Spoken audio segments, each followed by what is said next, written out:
Welcome to the AFR Saints channel, where we provide you daily content on your favorite team, the New Orleans Saints. Do us a favor and hit that subscribe button. Be sure to leave your comments below and smash that like button. Who dat? All right, Saints are heading out to LA to take on the Rams. Let's run through the final injury report of the week real quick. And remember, it's obviously a short week. A lot of this was hypothetical throughout the week because you didn't really even have a full practice. You had a walkthrough on Tuesday. Saints issued the injury report today, Wednesday, and then they'll play tomorrow.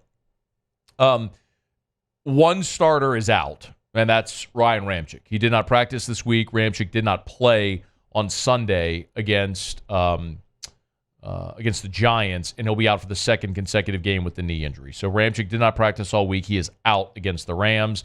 I would presume that means Landon Young will start again at right tackle. Isaiah Foskey still out. Lonnie Johnson, who was injured against the Giants, is out, and Peyton Turner, who's on IR, his 21-day window opened, so he was a limited participant, but it will not play against the Rams.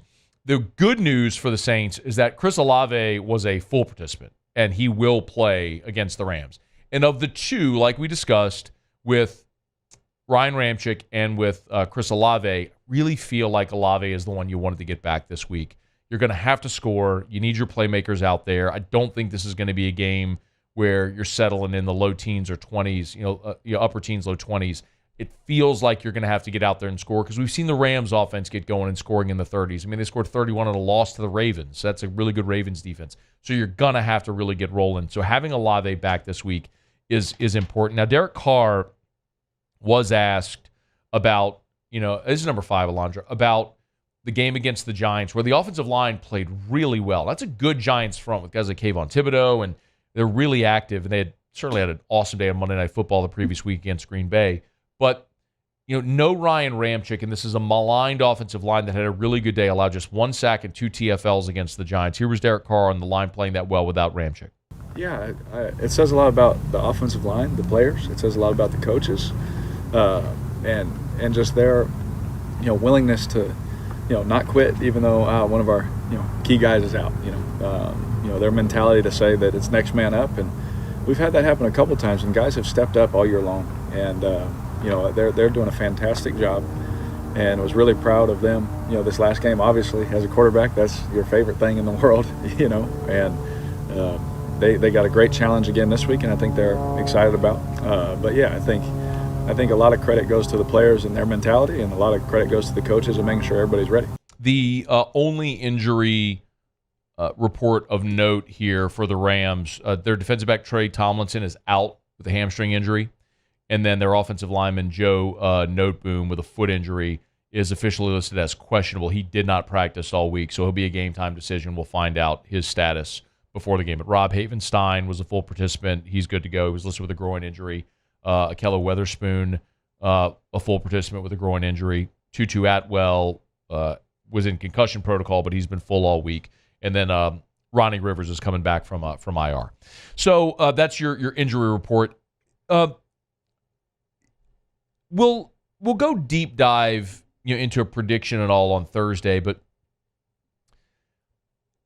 the significance of this game probably doesn't need to be stated overtly. I think we all understand the significance of this game, but just to sort of lay it all out there, the Saints and the Rams are both 7-7. The Saints are currently tied with the Bucs atop the NFC South, but the Bucs have the tiebreaker.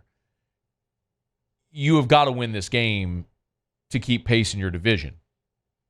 And in the event that you lose to Tampa, a win over the Rams, who currently have the last wild card spot in the NFC, could prove to be beneficial for New Orleans because, obviously, you could go to a head-to-head tiebreaker for that last wild card spot. It's wild to think that the Saints could still be in the wild card conversation, but that's why this is so significant how it plays out.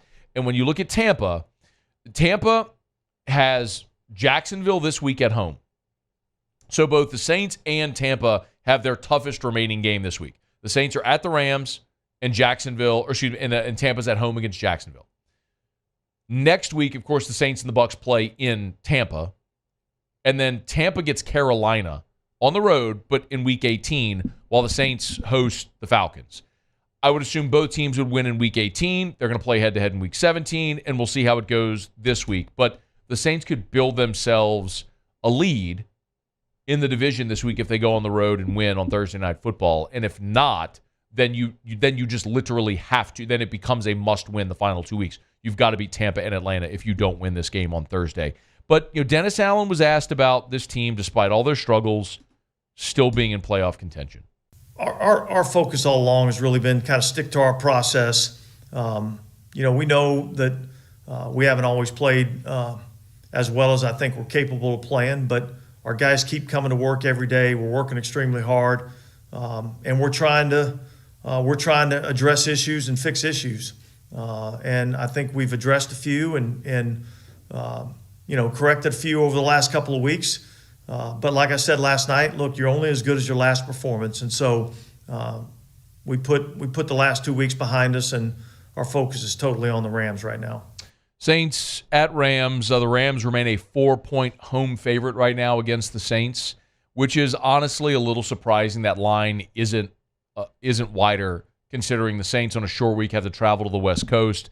This has been a Saints team that has been up and down. Yes, they've won the last 2 weeks, but the Rams have been as good as anybody in the NFC over the last month. They've won 4 of their last 5.